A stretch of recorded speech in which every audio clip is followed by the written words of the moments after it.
Hi, I'm Uwe Eickert with Academy Games.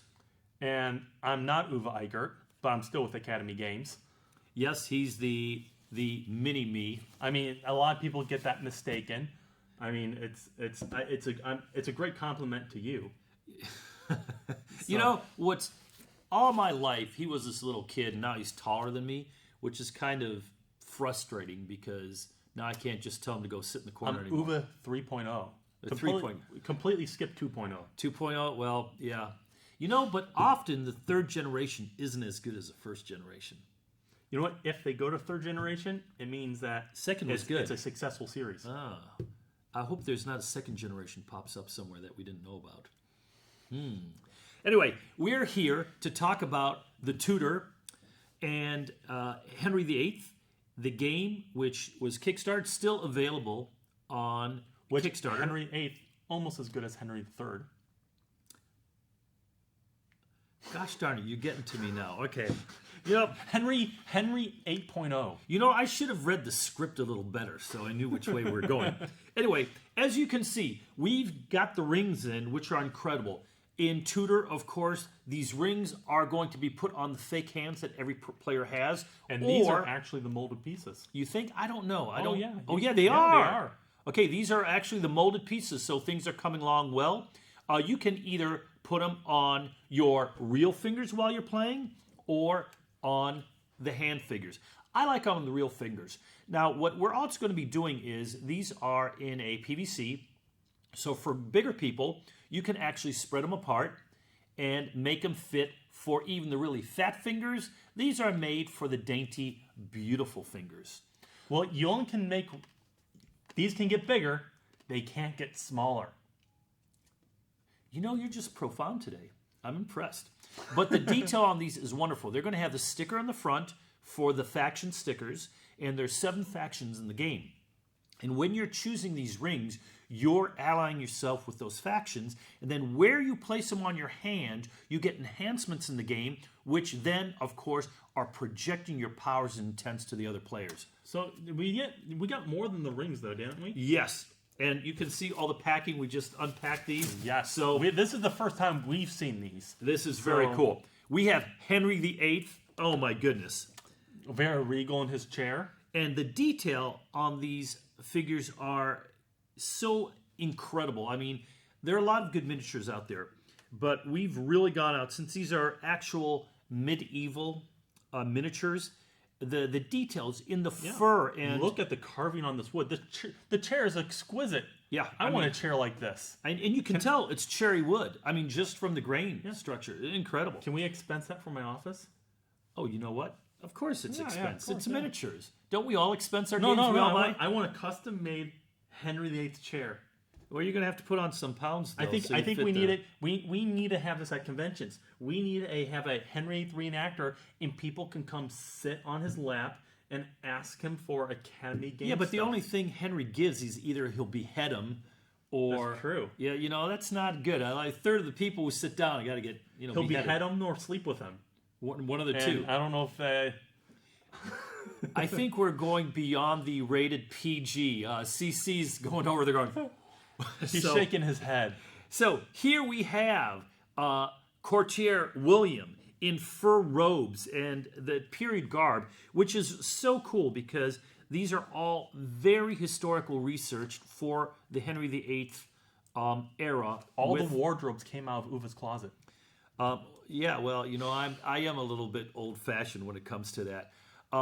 What are the things called that they used to wear in their breeches? What were those called? Cod pieces. The cod pieces. Even the cod pieces are phenomenal the way they're modeled. And from a standpoint of style, I'm waiting for that to come back into modern history. I mean, it's going to come back one of these days. Here's Courtier Charles. You can tell just from his posture. Again, we mentioned our unboxing of all the miniatures for the Awakening the Bear. For the Agents of Mayhem, which is also still available on... Oh, now make these look so small. I get a normal one, just so that people see these aren't kind of winzige Dinger. And here we have Courtier Margaret. And look at her, I mean, just even her pose and the way her front knee is bent. Well, I like how she's I don't know what, fingering the rosary beads. Yes, counting a rosary beads. Yeah, that counting. That's a better word. And you know what? We're going to definitely have to put this rated. Where the heck were you? What have you been watching? You've been watching too much Netflix. You don't finger your rosaries, okay? Anyway, what's so neat about this, even her collarbone, you can see all the details. The small rosary beads. The clavicle? The cross, everything. You can see in great detail. Phenomenal. And even how the cloth, you can see you can see the tension of the cloth draping over her knee that's sticking out. It's very well done. Very well done. And here we have Thomas. Yes, we have then Courtier Thomas. Now, every player is going to receive 4 of each of these in their color. The 4 of each, yes, yeah. And then they're also going to receive 1 in each of their lords of their color. So players going to be getting 17 of these unique miniatures. No square to circle bases. So the circular ones and a little taller are the lords, and these are courtiers. The game comes with really nice wooden meeples. So they're meeples. And also then the lords are a little circular type of thing. No. Really Euro wooden pieces. With the Kickstarter, you're getting 72 of these really highly detailed miniatures free with your pledge, which we really appreciate. You can still get it if you didn't have a chance as a beautiful worker placement Henry VIII Euro game. Lots of player interaction. All competing for position in the court. And you know what? I say, I'm glad you brought up like how the base game comes with meeples and you can also get the figures, because I mean most people don't know this, but we have a fantastic headquarters here in Fremont, Ohio, and this building has some great properties. At night, all these figures and all of our meeples come to life, and they all have a little bit. We were a war game company, so they all have reenact different wars against meeples, against figures, every evening to try to prove who's better. No wonder I have all these little... So tell us, who's better, meeples or figures? Okay, I'm going to stop right there because I'm going to go, yeah. I know that's a conversation that can get some heated debate. CC sitting behind the camera going. So anyway, I wish everybody... It's like Night at the Museum, but Night at Academy Games. You're right, but these won't really fit in with all our agents of mayhem. I don't know. These guys are pretty conniving. Okay, well, they'll be guys leading everybody. They're the guys telling what people to do, bribing people, manipulating. You know what the problem is, though? Who would they ally? Would they ally with Dr. Babylon or with someone like Fortune? Well, the question, I think Henry VIII would go with Persephone Brimstone with the Agents of Mayhem. You think he'd be the good guy? They're not good. Well, I mean, the they're bad guys not evil, instead of the evil? But, I mean, saying good is a little bit of a stretch. Relatively good. So anyway, I want to thank everybody for watching with our unboxing for Tudor.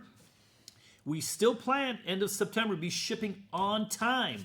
So check it out. Yeah, I want to play my copy of the game. Where is it? It's downstairs. So maybe this weekend, maybe we'll do a gameplay version of the game again.